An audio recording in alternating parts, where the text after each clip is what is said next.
1, 2, 3 start. Praise the lord, హల్లెలూయా. బాగున్నారా? మరొకసారి దేవుడిచ్చిన అవకాశం బట్టి దేవుని వందనాలు చెల్లిస్తున్నాను. మరి ఈరోజు దేవుని వాక్యం ఏంటో సిద్ధంగా ఉన్నారా?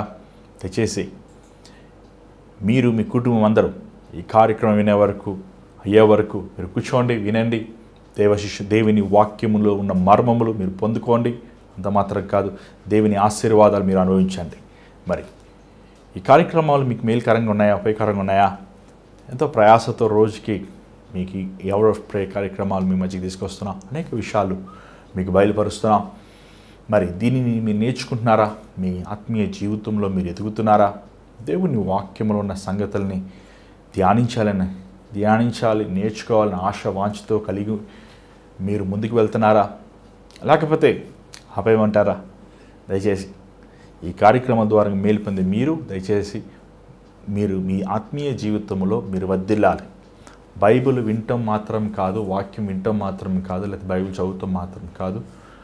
బైబిల్లో ఉన్న మన జీవితంలో అనేక మార్పులు మనం కలుగు చేసుకోవాలి. దేవుని వాక్యం రెండంచెల ఖడ్గం, అది మన జీవితం సరిచేస్తుంది, మన ఆలోచనలు, మన ప్రవర్తన మారుస్తుంది. మరి ఈరోజు దేవుడు మనతో ఏం మాట్లాడతారో చూద్దాం. దయచేసి దేవుని వాక్యంలో వెళ్ళక ముందు ఒక చిన్న ప్రార్థన. పరిశుద్ధమైన తండ్రి దయగల ప్రభా, మరొకసారి నీ పాసనిలో వస్తున్నామైనా నీ వాక్యాన్ని మేము ధ్యానించుచుండగా నీ శిలువ చోట మరుగుపరచు, నీ బిడ్డలతో నువ్వు మాట్లాడు. ఈ సమయాన్ని దీవించి ఆశీర్వదించమని యేసునామమున తండ్రి, ఆమేన్. 2 తిమోతి 3వ అధ్యాయం మొదటి నుంచి కొన్ని వచనాలు చదువుదాం. 2 తిమోతి 3వ అధ్యాయం మొదటి నుంచి కొన్ని వచనాలు చదువుదాం. దయచేసి బైబిల్ ఉన్నవారు చూడండి, లేని వారు ఆలకించండి. 2 తిమోతి 3వ అధ్యాయము మొదటి నుంచి కొన్ని వచనాలు మనం చదువుదాం.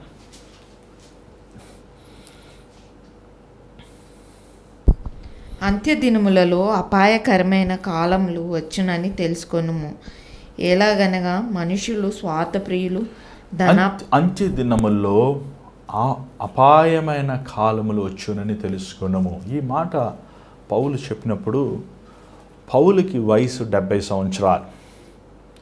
యేసు ప్రభు పునరుద్ధానమయ్యి ఇంచుమించు అప్పటికే 130 సంవత్సరాలు అయిందనేది మరి లెక్కలు వారు కట్టుతున్నారు. కానీ ఇక్కడ పౌలు ఇది ప్రవచన రీతిగా మన రోజుల గురించి అప్పుడే చెప్పాడు.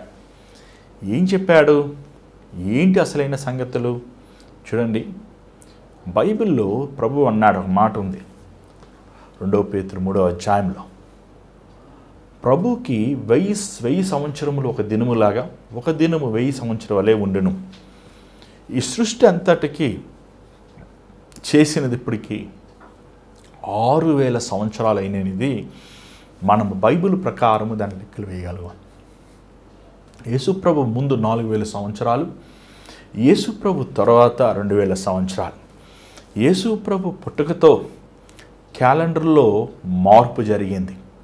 ఏమంటే BC before Christ, AC after Christ.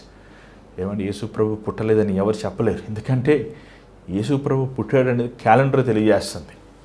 యేసుప్రభు ఈ లోకంలో జన్మించి ఆయన 30వ ఏసీ లేకపోతే 30వ ఏడీన ఆయన సిలువ వేయబడ్డాడు. 70వ ఏడీన యెరూషలేము మందిరము కూలగొట్టబడింది ఆయన ప్రవచించిన రీతిగానే. ఇప్పటికి 2000 సంవత్సరములు, ఏమండి 2000 సంవత్సరములు 2022 సంవత్సరములు అయినాయి. సో 8 సంవత్సరముల్లో యేసుప్రభు సిలువ వేసిన పునరుద్ధానమైన దినానికి 2 దినములు దేవుని దృష్టిలో అవుతాయి. దేవుని రాకడ అనేది శ్రమలు రాకముందు రావచ్చు, లేకపోతే శ్రమల మధ్య రావచ్చు, లేకపోతే అది ఎప్పుడు వస్తుందని ఎవరికి మనకు తెలియదు. కానీ శ్రమ సమయములు 7 సంవత్సరములు అనేది బైబిల్లో మనం చూస్తున్నాం. 3.5 సంవత్సరములకి జరగబోయే కార్యాలు, 3.5 సంవత్సరములు జరగబోయే ఇంకొక కార్యములు మనం బైబిల్లో ప్రభువే అది మత్తయి 24 అధ్యాయంలో ప్రకటించినట్లు మనం చూడగలుగుతున్నాం. కానీ పౌలు చెప్పే ఈ మాటలు, ఈరోజు ఇచ్చిన సూచనలు మనుషుల హృదయ స్థితిని బయట పెడుతున్నాడు. దేవుని రాకముందు మనుషులు హృదయ ఆలోచనలు ఎలా ఉంటాయి, ప్రవర్తన ఎలా ఉంటుంది, వారు జీవించే తీరు ఎలా ఉంటుంది అనేది పౌలు తిమోతికి బయలుపరుస్తున్నాడు. ఏమన్నాడంటే, నేను చెప్పింది రాసుకో, లేకపోతే మార్క్ చేసుకో. చాలాసార్లు టీచర్ గారు పాఠం తీస్తున్నప్పుడు ఇది రాసుకోండి, చాలా ముఖ్యమైనవి, ఈ బోర్డ్ ఎగ్జామ్లో వస్తాయి అంటారు. అలాగా బైబిల్ అంతా చదివినప్పుడు పౌలు గారు నేను చెప్పేది ఏంటంటే, ఈ రాసుకోండి, ఇది మార్క్ చేసుకోండి. మీరు నేను చెప్పబోయే సంగతులు మీరు మార్క్ చేసుకోండి. ఏంటి ఆ సంగతులు? ఏమండి, భయంకరమైన దినములు రాబోతున్నాయి. భయంకరమైన టెరిబుల్ టైమ్స్ అని ఉంది ఇంగ్లీష్ బైబిల్లో. భయంకరమైన దినములు రాబోతున్నాయి. ఆల్రెడీ మనం తెగుళ్ళు చూసాం. ఆల్రెడీ తెగుళ్ళ తర్వాత యుద్ధంను చూస్తున్నాం. యుక్రెయిన్ దేశంలో యుద్ధం జరుగుతుంది. మరి మీరందరూ న్యూస్ చదివినట్లయితే మన ప్రధానమంత్రి జపాన్లో ఉన్నారు. మరి America president, Indian prime ministers, కొంతమంది దేశమైన వారు, ముఖ్యమైన వారు జపాన్లో ఉంటున్నప్పుడు చైనా వారు, రష్యా వారు మిలిటరీ ఎయిర్క్రాఫ్ట్స్ని జపాన్ మీద పంపించారు. అంటే ఏంటి? రెచ్చగొడుతున్నారన్నమాట. యుద్ధములు భయంకరంగా ఒక దేశం ఇంకో దేశం మీద లేస్తుంది. యుద్ధములతో పాటు కరువు కలుగుతుంది. 1 కిలో బియ్యము 1000 రూపాయలు అవ్వచ్చు. ఆల్రెడీ మన పెట్రోల్ మనం చూస్తున్నాం. ఆల్రెడీ మనం వండుకునే నూనె, గ్యాసు. నాకు తెలిసి నేను 2000 వివాహం అయినప్పుడు గ్యాస్ కనెక్షన్ అప్లై చేసినప్పుడు గ్యాస్ ఖరీదు 300 రూపాయలు మాత్రమే. కానీ ఈరోజు మనకి ఇంచుమించు 1000 రూపాయలు. ఇంత త్వరగా ధరలు ఎదిగిపోతున్నాయి. అంటే ఏంటి? కరువుకి ఏమండి ఈ లోకం వెళ్తుంది. రూపాయికి విలువ లేకుండా పోతుంది. ఈ లోకము దేవుని రాకడ కోసం సిద్ధపడుతుంది. దేవుడు చెప్పిన సూచనలు నెరవేరాలి. అలాగనే పౌలు మనుషుల స్థితిగతుల్ని మనకి ప్రవచన రీతిగా బయలుపరుస్తున్నాడు. మనుషులు ఎలాగుంటారు అంచె దినాల్లో, దేవుని రాకముందు ఎలా ఉంటారనే సంగతుల్ని బయలుపరుస్తున్నాడు. ఫస్ట్గా 2వ అధ్యాయం 3వ అధ్యాయం 2వ వచనం చదవండి. ఎలాగనగా మనుషులు స్వార్థప్రియులు. మొదటగా మనుషులు స్వార్థప్రియులుగా ఉంటారు. మనుషులు వారిని ప్రేమించుకునే వారిగా ఉంటారు. Self love. క్రైస్ట్ లవ్ బదులు సెల్ఫ్ లవ్ ఉంటుంది. Self esteem, self respect. ఈరోజు సెల్ఫ్ గురించి ఎక్కడ చూసినా బోధించబడతాం, మనం చూడగలుగుతున్నాం. అహమ్మును ముట్టుకుంటే కోపములు. అహమ్ముని ముట్టినప్పుడు ఏమంటే మనుషులు అరుస్తాము, కేకలు వేస్తాము. చూడండి, ఈరోజు మనం ఎవరైనా ఏదైనా మాట అంటే మనం తట్టుకోలేము. ఈరోజు ప్రతి ఒక్కడు తన హృదయములో ఏదో ఒక గర్వమైన మనసుతో ఉండటం మనం చూస్తున్నాం. ప్రతి ఒక్కడు తను ఏదో పరలోకం నుంచి వచ్చినట్లు, తను ఉన్నతమైన స్థితిలో ఉన్నట్టు అని మనసులో వారిని హెచ్చించుకుంటాం చూస్తున్నాం. భర్త తను హెచ్చించుకుంటాం, భార్య తను హెచ్చించుకుంటాం. పూర్వదినముల్లో వివాహమయ్యాక భార్యాభర్తలు అనేబడే వారికి ఎన్నో సమస్యలు ఉంటాయి. కానీ ఆ సమస్యలు ఉన్నప్పుడు ఎన్ని తిట్టుకున్నా, వారు కొట్టుకున్నా వారు కలిసి ఉంటారు. కానీ ఈరోజు అలా కలిసి ఉండలేకపోతున్నారు. కారణం ఏంటంటే వారి అహం అనేది ముందుకు వస్తుంది. నేనే గొప్ప, నువ్వు ఎవడు నన్ను ఇలా తిడటానికి, నువ్వు ఎవరివి నన్ను ఇలా కొడటానికి, నువ్వు ఎవరివి నన్ను ఇలా చేస్తానికి అని వారు డంబమైన మనస్తత్వంతో మనం చూస్తున్నాం. అంత మాత్రం కాదు, ఈరోజు మనుషుల ఆలోచన ఎలా ఉన్నాయంటే, నాకు ఆకలేస్తుంది, నా దగ్గర డబ్బులు లేవు, నాకు నిద్ర వస్తుంది. తన భార్య గురించి ఆలోచించే మనసు లేదు, తన భర్త గురించి ఆలోచించే మనసు లేదు, పిల్లల గురించి ఆలోచించే మనసు లేదు, పక్కవాడి గురించి ఆలోచించే మనసు లేదు. మనం ప్రయాణం చేస్తున్నప్పుడు బస్సుల్లో కానీ ట్రైనుల్లో కానీ వెళ్తున్నప్పుడు వృద్ధాప్యమైన ఉంటే, బలహీనమైన ఉంటే లేచి వాళ్ళకి చోటు ఇవ్వాలని అనే ఆలోచన లేదు. స్వార్థమైన హృదయంతో ఈరోజు ప్రతి ఒక్కరిని నింపబడి ఉండటం చూడగలుగుతున్నాం. చిన్నపిల్లల దగ్గర నుంచి వృద్ధాప్యం ఉన్న వరకు తన్ను తాను ప్రేమించుకునే వాళ్ళని చూస్తున్నాం. పౌలు ఈ మాటలు కొన్ని వందల సంవత్సరాల ముందే ప్రవచించాడు. ఇలా ఉండేది కాదు కదా. పాత దినాలు 3 కుటుంబాలు ఉంటాయి. ఏమంటే అందరు కలిసి ఉండేవారు. ఒకరి క్షేమం గురించి ఇంకొక క్షేమం ఆలోచించేవారు. కానీ ఈరోజు అది అసాధ్యంగా అయిపోయింది. ఎందుకంటే స్వార్థమైన హృదయం. రెండోది వారు చదవండి. 3వ అధ్యాయం 2వ వచనం త్వరగా చదవండి. ఎలాగనగా మనుషులు స్వార్థప్రియులు, ధనాపేక్షలు. ఈరోజు మనుష్యుడు డబ్బు కోసం చాలామంది సహోదరులు వివాహం చేసుకుంటారు. ఎందుకంటే తన జీతం కోసం చేసుకుంటారు. ₹1,00,000 జీతం అనుకోండి, ఆ అబ్బాయికి ఎన్ని చెడ్డ అలవాట్లోనే చేసుకుంటారు. ధనాపేక్షలు, ధనము కోసం ఏదైనా చేస్తారు. ధనము కోసం ఒళ్ళు అమ్ముకుంటారు, ధనము కోసం మనస్సాక్షిని చంపుకుంటారు, ధనము కోసం మందిరంకి వెళ్ళకుండా మానేస్తారు, ధనము కోసం అబద్ధములు ఆడతారు, ధనముల కోసం మోసాలు, నరహత్యలు, ధనము కోసం ఏదైనా చేసేంత దుర్మార్గమైన సమాజంలో మనం ఉన్నాం. Money is the power. Money is the power. డబ్బు శక్తివంతంగా అయిపోయింది. ధనాపేక్షలుగా ఉన్నారు. ధనాన్ని ప్రేమించేవారుగా దేవుణ్ణి మానేవేసి ధనముని ప్రేమించేవారుగా ఉన్నారు.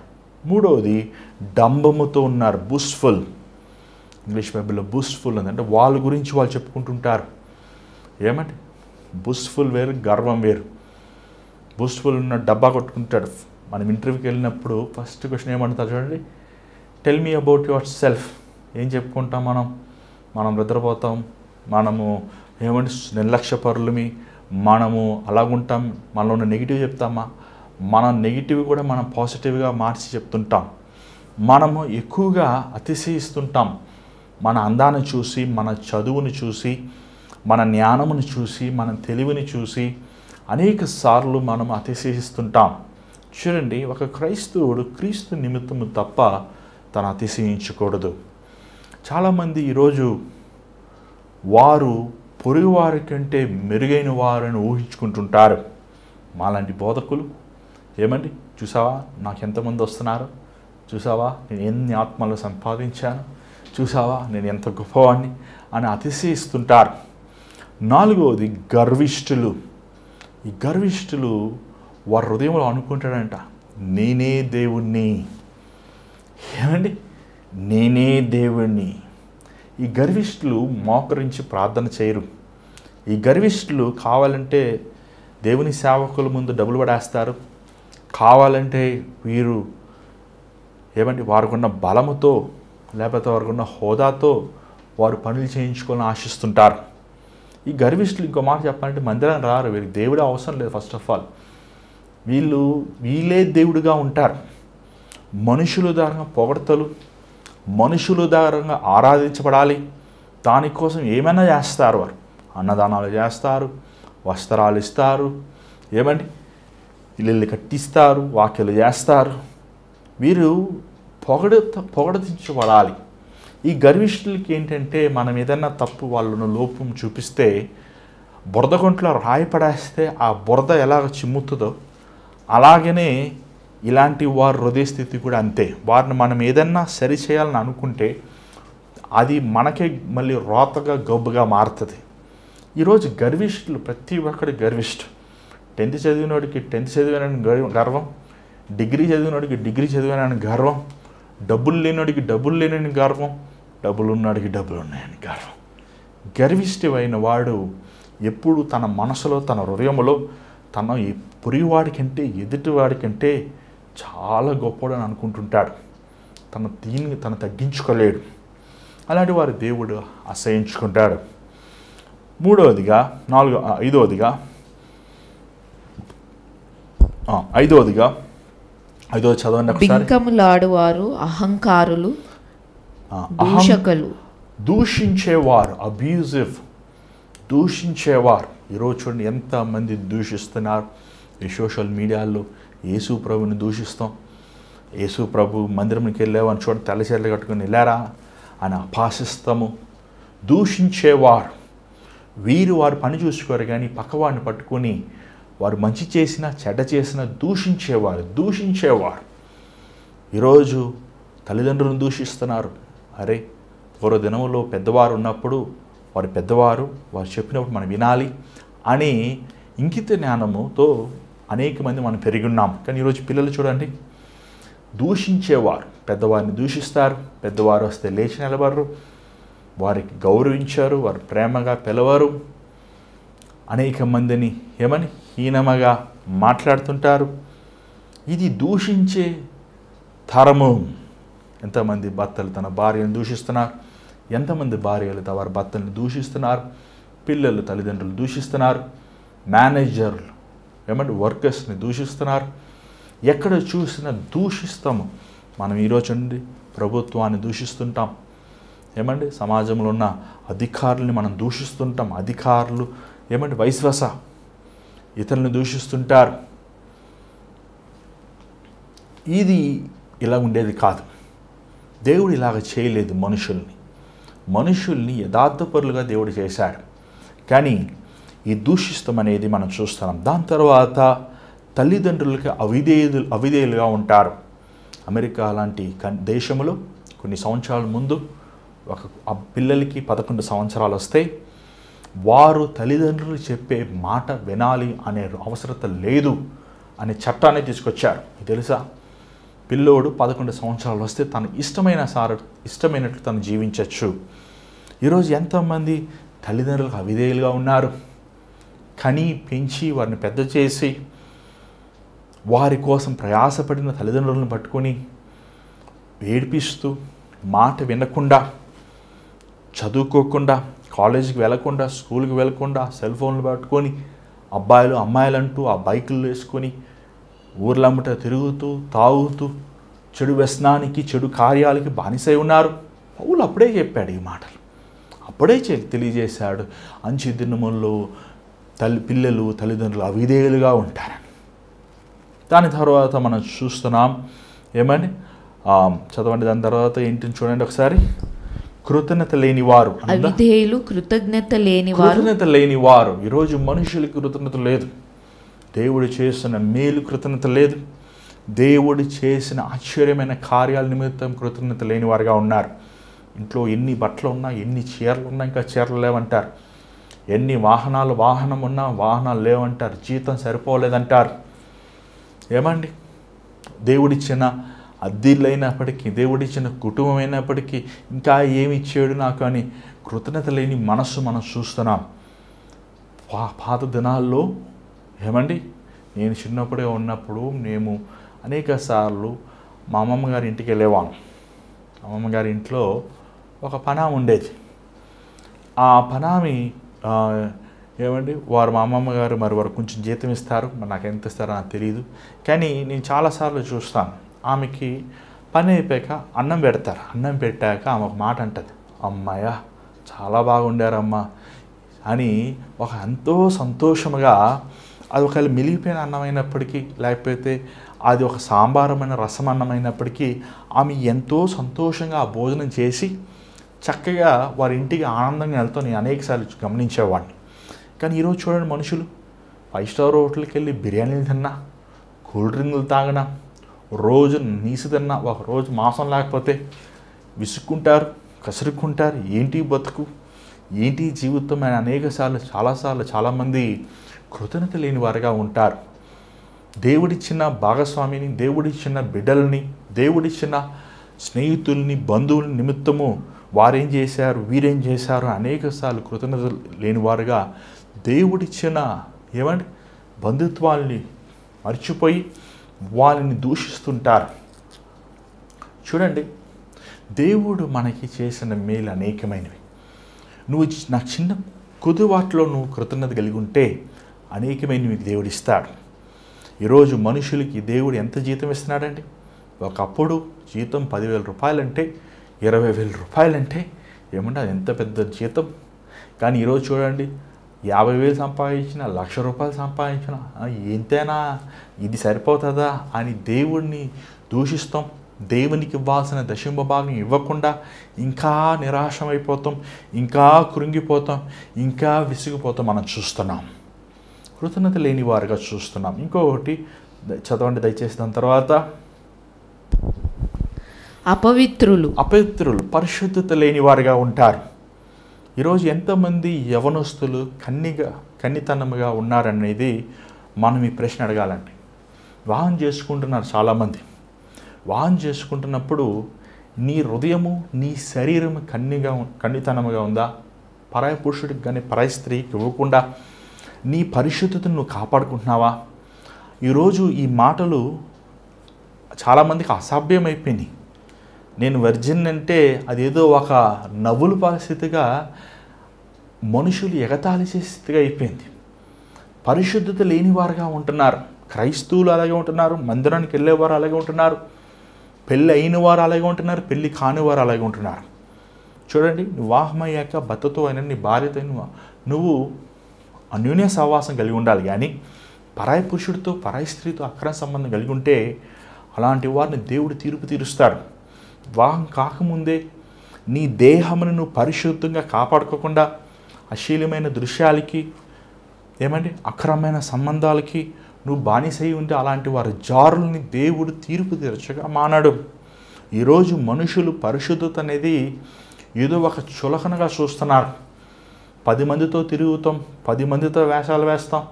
పురుషులు అలాగే ఉన్నారు, స్త్రీలు అలాగే ఉన్నారు. పాత దినాల్లో మరి చక్కగా వస్త్రాలు వేసుకున్నప్పుడు ఒళ్ళు కప్పుకోవాలి. ఈరోజు చూడండి, ఒళ్ళంతా బయట పెట్టుకొని, అవయవాలన్నీ బయట పెట్టుకొని, ఇతరులని శోధించే విధానంగా డ్రెస్ చేసుకుంటూ అసభ్యంగా మాట్లాడుతూ అసభ్యంగా భాషను కలిగి ఉన్న ఈరోజు అనేక మందిని మనం చూస్తున్నాం.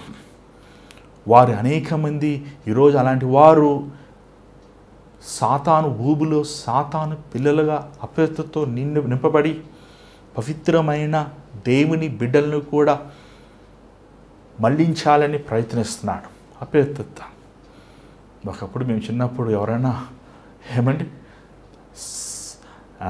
షోల్డర్ లేదు, కొన్నిసార్లు జాకెట్కి ఈ మన ఊరిలో ఫుల్గా ఉంటుంది కదండి, కానీ సగం జాకెట్ వేసుకుని చిన్నప్పుడు వేసుకుంటే మా తమిళలో అనేవారు, అమ్మ నువ్వు నీ చేతులు కప్పుకో అనేవారు. కానీ ఈరోజు ట్రాన్స్పరెంట్ క్లోత్స్ వేసుకుంటూ ట్రాన్స్పరెంట్గా ఎంత తప్పండి. నీ తల్లిదండ్రులు ఎంతో నిన్ను కష్టపడి పెంచి పెద్ద చేసి నీకు డబ్బులు పంపిస్తూ నువ్వు చదువుకోవాలని నిన్ను పోషిస్తూ నువ్వు ఒక అబ్బాయితో ఒక అమ్మాయితో వేషాలు వేసి వాళ్ళకి గుండుపోటు తెస్తున్నావు. ఇది కరెక్టా? నీ కోసము త్యాగముతో వారు సమస్తము నీకోసం ఖర్చు పెడితే నువ్వు ఏదో సెటిల్ అవుతావని ఒక దూర పట్టణాన్ని పంపిస్తే ఇలాగా నువ్వు ప్రవర్తించేది. ఈరోజు ఎంతమంది పిల్లలు ఎంత భయంకరంగా హాస్టల్స్లో ఉన్నప్పుడు అసభ్యంగా పురుషులు స్త్రీలు అక్రమమైన సంబంధాలు కలిగి ఉన్నారు. హోమోసెక్షువాలిటీ అనేది ఇంక పాపమే కాదు, ఇది లీగలైజ్ చేశానండి. మన దేశంలో కూడా కోర్టుల్లో అధికారులు లాయర్స్ వాయిదాలు ఆర్గ్యుమెంట్ చేస్తున్నారు. అపవిత్రత పాపాన్ని చూసి పాపములో కొనసాగుతున్నారు. అరే ఆమె వివాహం అయ్యింది, అతని వివాహం అయ్యారు, మనం అతని జోలికి వెళ్ళకూడదు, ఆమె జోలికి వెళ్ళకూడదు అని ఇంగిత జ్ఞానం కూడా లేకుండా వివాహమైన వారితో కూడా అక్రమైన సంబంధం పెట్టుకునే ఇంత దుర్మార్గమైన కాలంలో మనం ఉన్నామండి.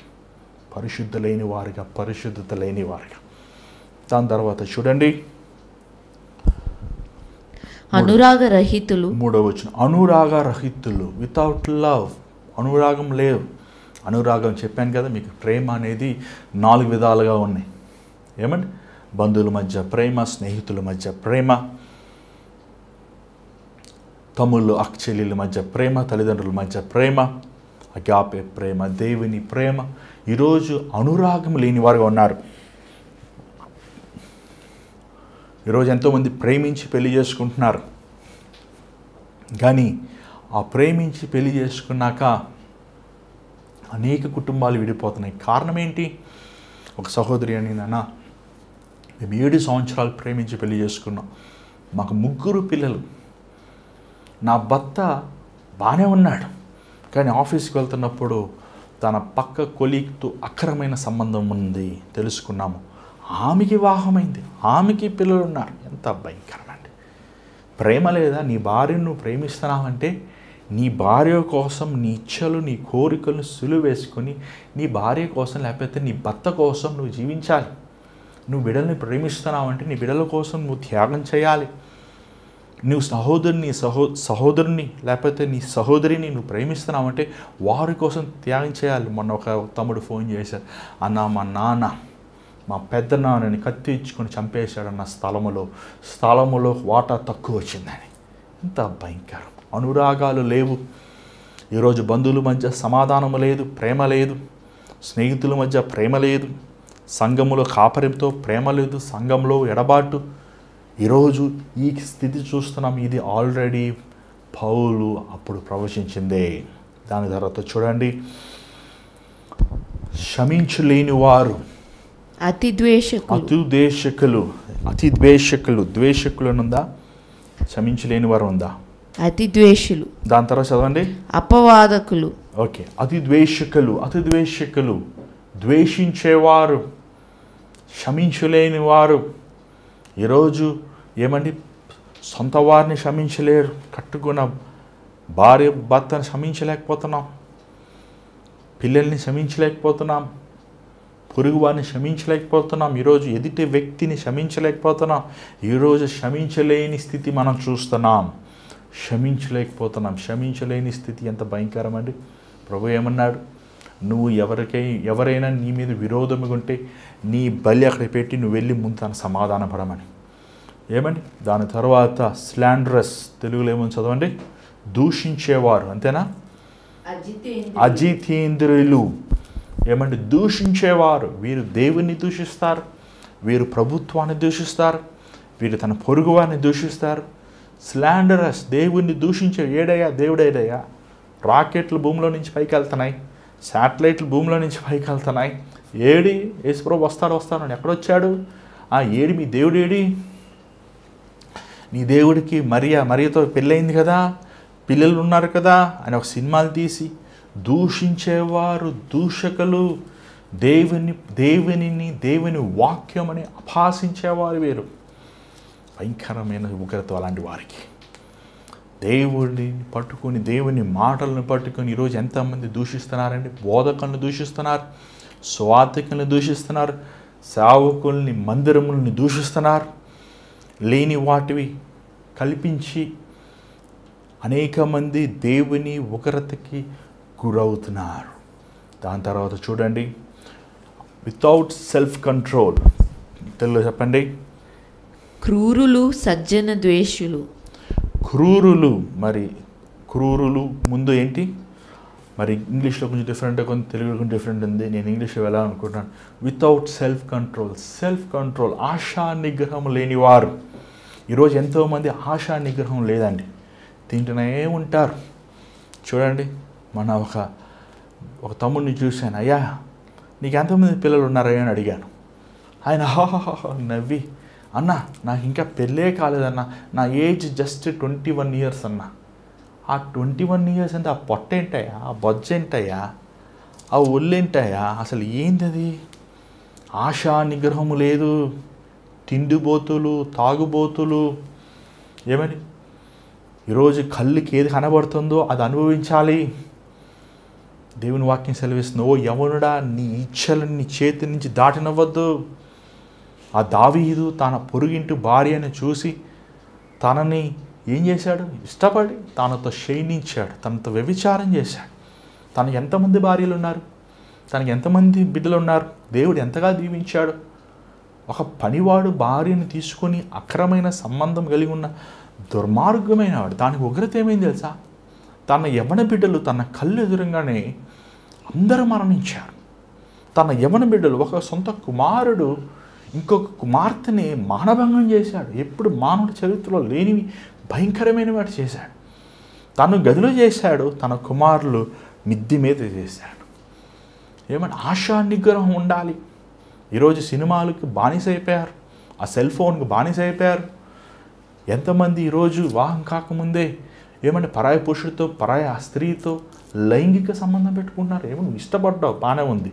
ఇష్టపడిన వాళ్ళు మీ తల్లిదండ్రులకు చెప్పండి, మీ సంఘ కాపరి చెప్పండి, పెళ్లి చేసుకోండి. ఏమంటే వాళ్ళు డిసైడ్ చేయనివ్వండి. మీరేమి వెళ్ళిపోయి ఒకరి కోసం ఒకరు నువ్వు ప్రేమిస్తున్నానని చెప్పి ఆ జారత్వం చోటించి నీ ఉద్రేకములు, నీ శరీర ఉద్రేకములు నువ్వు సెల్ఫ్ కంట్రోల్ చేసుకోలేవా? ఆ సంసోను ఏం చేశాడు? నాజీరు చేయబడిన సంసోను, దేవుని కోసం గర్భంలో ప్రతిష్ఠించబడిన సంసోను ఆ ఫిలిస్తీన్లో ఉన్న స్త్రీని వివాహం చేసుకున్నాడు. తన జీవితం పాడైపోయింది. అలీ వచ్చేసాడు, తన మామ, తన సహోదరి, తన స్నేహితుడికి వివాహం చేశాడు. తన తర్వాత తన జీవితం ఎంత భయంకరమైపోయింది తెలుసా? అన్యులతో విజోడుగా ఉండొద్దని దేవుని వాక్యం సెలవిస్తుంది కదా. అన్యులు చూసినప్పుడు అన్యులతో నువ్వు సహవాసం చేస్తున్నావేంటి? దేవుని భయం లేని వారు నీకు ఎలా భర్త అవుతారు? నీకు ఎలా భార్య అవుతారు? ఏమండి, చీకటి వెలుగు ఒక మంచం మీద పడుకోగలదా? పరిశుద్ధాత్ముడు సాతాను ఒకే హృదయంలో ఉండగలదా? ఇది అసాధ్యం కదా. ఇది ఏమండి, ఇది దేవునికి వాక్యం విరోధం కదా. ఈరోజు ఎంతోమంది దేవుని బిడ్డలు అన్య జనులు వివాహం చేసుకుంటూ అన్ని జనులు ప్రేమిస్తానని చెప్పి మీ ఆత్మీయ స్థితిని పోగొట్టుకుంటాం, కోల్పోతాం. మనం చూడగలం. ఆశా నిగ్రహం ఉండాలి. ఒక క్రైస్తవుడు ఆశా నిగ్రహం అనేది పరిశుద్ధాత్మ ఇచ్చే ఫలముల్లో చివరి ఫలం అది. ఆశా నిగ్రహం లేని వారుగా ఉంటారు. ఇంట్లో ఎన్ని వస్తువులు ఉన్నా మరలా కొట్టుకెళ్తే కొనుక్కుంటారు, ఆన్లైన్లో కొంటనే ఉంటారు. కొంతమంది అప్పులు చేసి కొంటనే ఉంటారు. ఆశా నిగ్రహం ఉండదు, లిమిట్ ఉండదు, కంట్రోల్ ఉండదు. దాని తర్వాత బ్రూటల్ ఏముంది చూడండి తెలుగులో, బ్రూటల్ అని ద్రోహులు. ఏమండి, ఎంత క్రూరంగా. కొన్ని రోజుల ముందు తెలంగాణలో ఏమండి 14, 15, 16 సంవత్సరాల పిల్లలు ఒక స్త్రీని స్కూటీలో వెళ్తుంటే ఫాలో చేసి మానభంగం చేసి పెట్రోల్ పోసి కాల్ చేశారండి. మన దేశంలో మనకు తెలుసు, ఒక స్త్రీని బస్సు ఎక్కినప్పుడు ఆమెను ఎంత క్రూరంగా మానభంగం చేసి ఎంత అసభ్యంగా ప్రవర్తిస్తున్నారు. క్రూరులు. ఎన్ని వార్తలు మనం చూస్తున్నాం, ఎంత ద్వేషములు. అరే మనిషి అంత ద్వేషము, పగ, ఈర్ష్యతో ఉన్నారండి. ఈరోజు సమాజంలో క్రూరమైన వారు వీరు.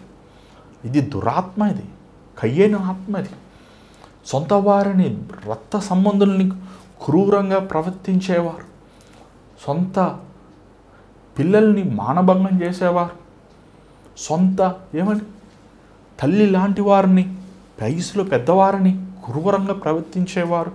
ఏమనాలి వీళ్ళని? దురాత్మ, సాతానే. అంత భయంకరమైనది. క్రూరులు. దాని తర్వాత మంచిని ప్రేమించిన వారు. ఏమండి, మీరు మంచి ప్రేమించలేరు.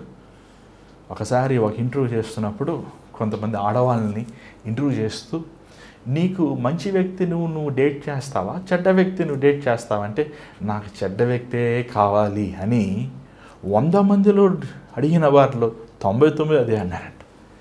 We like bad people. ఏమండి, మంచి ఇష్టపడరు. మంచి చేయాలి, మంచిగా ఉండాలి, దేవుని వాక్యం చదవాలి, దేవుని మందిరానికి వెళ్ళాలి, బాప్తిజం తీసుకోవాలి, ప్రభువుల్లో పాలు పొందాలి, నా ప్రవర్తన, నా దేహము, నా హృదయమును పరిశుద్ధంగా కాపాడుకోవాలని ఆశ లేని వారుగా ఉన్నారు.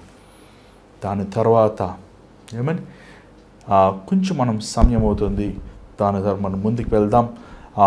వారు సుఖమని ఆ మాత్రం చదవండి దయచేసి. 4వ వచనం చదవండి. ద్రోహులు, మూర్ఖులు, గర్వాంధులు దేవుని కంటే సుఖానుభవము ఎక్కువగా ప్రేమించేవారు.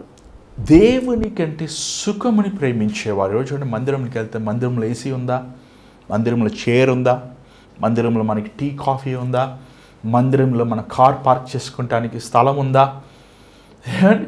మందిరంలో కింద కూర్చోరు, ఇంట్లో కుర్చీ లేకపోయినా పర్వాలేదు, మందిరంలో చైర్ కావాలి, మందిరంలో ఫ్యాన్ కావాలి, మందిరంలో ఏసీ కావాలి, మందిరంలో లైట్లు కావాలి, మందిరంలో మ్యూజిక్ కావాలి, మందిరంలో వీళ్ళకి ఎంటర్టైన్మెంట్ కావాలి.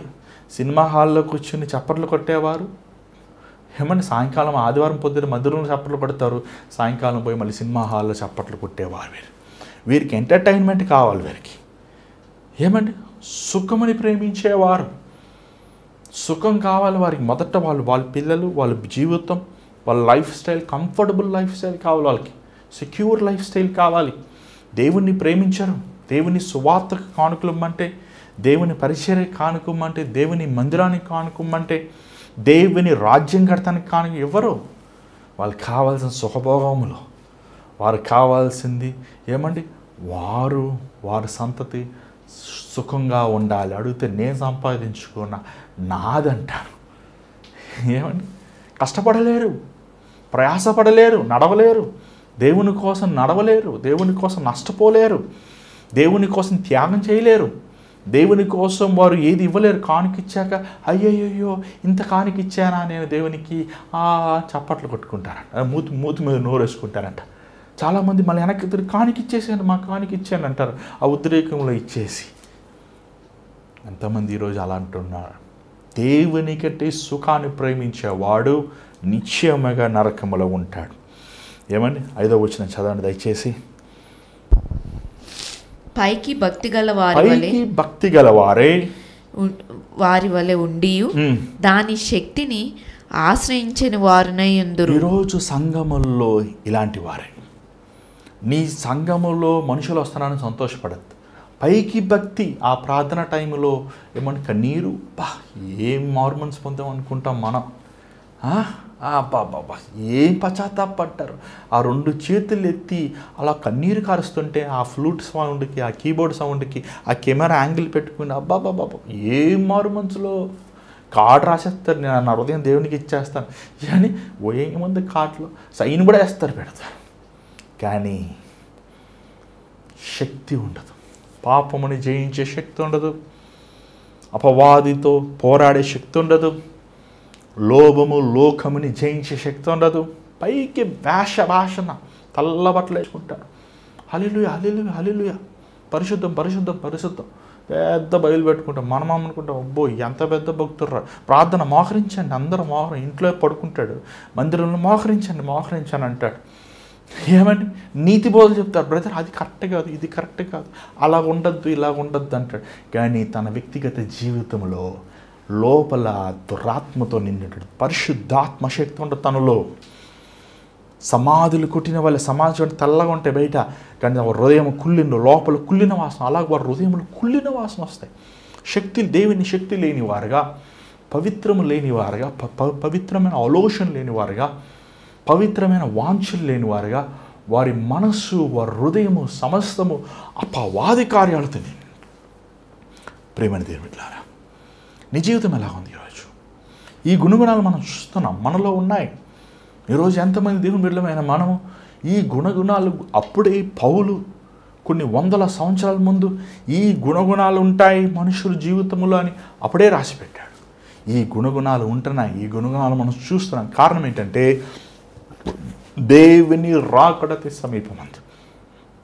ఈరోజు పెద్ద పెద్ద సంస్థలు, పెద్ద పెద్ద సంఘాలు, పెద్ద పెద్ద పాస్టర్స్, వాళ్ళు ఎంత భయంకరమైన అక్రమైన సంబంధాలు ఉన్నాయంటే నా పేరు చెప్తాను, నాకు ఇష్టం లేదు, మీరు నెట్లో చూడవచ్చు. ఎంత పెద్ద పెద్ద సంస్థ అంత వృద్ధులైనప్పటికీ అక్రమమైన సంబంధాలు, పరాయి స్త్రీతో, భార్య ఉన్నప్పటికీ, పిల్లలు ఉన్నప్పటికీ, భర్త ఉన్నప్పటికీ, అన్ని సంవత్సరాలు దేవునితో నడుస్తున్నప్పటికీ వారు వ్యభిచారంలో ఉంటాం. ఏమంటే లగ్జరీ లైఫ్స్, లగ్జరీగా వారు బయట వేషభాషను వేసుకుంటున్నారు. కానీ దేవుని వాక్యానుసారంగా జీవించిన వారు ఆస్తులు, కోట్లలో ఆస్తుల కోసం, స్థలాల కోసం, అధికారాల కోసం, ట్రస్టుల కోసం, డబ్బుల కోసం కొట్టుకుంటున్నారండి. ప్రేమని దేవుని బిడ్డలారా, ఈరోజు నువ్వు అలా ఉన్నావా? ఈరోజు అలా ఉందా నీ హృదయ స్థితి? ఈరోజు అలా ఉందా నీ బ్రతుకు? ఒకసారి ఆలోచించు, ఒకసారి పరీక్షించు, ఒకసారి పరిశోధించు. మన జీవితం ఎలా ఉందో పరీక్షించు. ఇదిగో దేవుని రాకడ అతి సమీపం. దేవుని రాకడ చాలా సమీపం ఉందండి. మీరు అనుకుంటున్నారు ఇంకా ఆలస్యం లేదు. ఈరోజు రాత్రి వచ్చినా కూడా నేను ఆశ్చర్యపడను దేవుని రాకడ. ఎందుకంటే దేవుని రాకడ సూచనలు అన్నీ మన కళ్ళారను నెరవేరుతున్నాయి. న్యూస్ ఛానల్ పెడితే న్యూస్లో వచ్చే ప్రతి వార్తలు దేవుడు ఆల్రెడీ మనకు జీవగ్రంథములు ముందే బయలుపరిచాడు, అప్పుడే చెప్పాడు ఆయన. ఇదిగో నువ్వు సిద్ధంగా ఉన్నావా? నీ హృదయం యేసు ప్రభు రక్తము ద్వారా కడగబడిందా? నీ హృదయంలో మార్పు కలిగిందా? పరిశుద్ధాత్మ ఫలములను ఫలిస్తున్నావా? నువ్వు విశ్వాసిని అంటున్నావు, క్రైస్తవుని అంటున్నావు, నేను దేవుని బిడ్డను అంటున్నావు, కానీ ఇంకొన ఐకిక విచారములతో, ధనాపేక్షతో, డంబముతో, శరీర ఇచ్చలతో, కామముతో నిండి ఉన్న నీవు ఎలా పరలోకానికి వెళ్తావు? మారు మనసు పొందు. ఈరోజు నీ హృదయమును దేవునికి సమర్పించుకో. దేవుని వాక్యం సెలవిస్తుంది, ఇదే అనుకూలమైన సమయం, ఇదే రక్షణ దినం. ఈరోజు నీ జీవితం దేవునికి ఇస్తావా? స్థాల్లో ఉంచండి, ప్రార్థిద్దాం. పరిశుద్ధమైన తండ్రి దయగల ప్రభా, మరొకసారి నీ పాసనలోకి వస్తున్నాం నాయన. ఈ లోకము అంతమని నాశనానికి సిద్ధపడుతుంది అయ్యా. ఈ లోకములో ఉన్న లోకస్తులు అనేక మంది నీ ఉగ్రతకు సిద్ధపడుతున్నారయ్యా.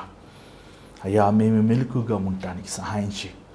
ఇది విశాలమైన మార్గం, అనేక మంది ప్రవేశిస్తారని వాక్యం సెలవిస్తుంది. ఆ విశాలమైన మార్గము, నరకానికి వెళ్ళే మార్గములో ఈరోజు ఈ కార్యక్రమం చూస్తున్న అనేక మంది అదే దారిలో ప్రవేశిస్తున్నారు.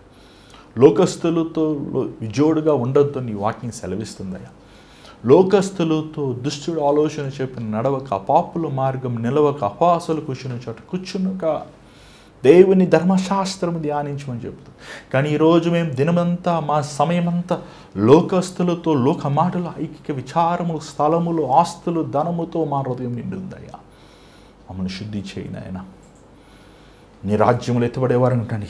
శ్రమైన, బాధైనా, కష్టమైన, నిందైన, అవమానమైన, సిగ్గైనా, నీ ఇరికైన మార్గములో నీ సిలువ ఎత్తుకొని అనుదినం మమ్మల్ని మేము ద్వేషించుకుంటూ, ఉపేక్షించుకుంటూ నిన్ను వెంబడించే నాయన నీతి, నిజాయితీ, యథార్థత, సత్యము అనే మార్గములు నడుస్తాను కృప చూపించిన ఆయన. నీ రాకడతి సమీపంలో ఉంది నాయన. నువ్వు త్వరగా రాబోతున్నావు. వాని క్రియల పట్ల ప్రతిఫలం ఇవ్వబోతున్నాం. ప్రభావ మమ్మల్ని జ్ఞాపకం చేసుకో. యజమానుడు వచ్చినప్పుడు మేము సోంబేరి వాళ్ళే, నిర్లక్ష్యపరులు రుద్రబోతుల వారే కాక, అయా నైనా ఆ బుద్ధిగల కన్నికులు ఎలాగ వారి దీపములు పట్టుకొని పెళ్లి కుమారుడు కోసం వారు వేచి ఉన్నారు, అలాగ నీ కోసము నేను రాకడ కోసం వేచి ఉండడానికి సహాయం చేయమని నీ బిడ్డలైన మేము నేను సిద్ధపరచునైనా మమ్మల్ని సిద్ధపరచు తండ్రి. మాలో లోపములు, మాలో అవిధేయతలు సరిచేయి ప్రభా.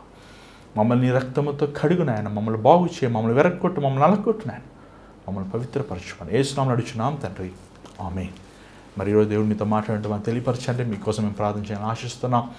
మీ ప్రార్థన అవసరతలు మాకు పంపించండి. అంత మాత్రమే కాదు, ఈ భారమైన పరిచర్యలో మీరు కూడా పాలు పొందండి. మరి స్క్రీన్ మీద కనబడుతున్న డీటెయిల్స్కి దేవుడిని ప్రేరేపిస్తే పంపించవచ్చు. మరి దేవుని చిత్తం మీద రేపు కలుసుకుందాం. అంతర్ God bless you. Take care.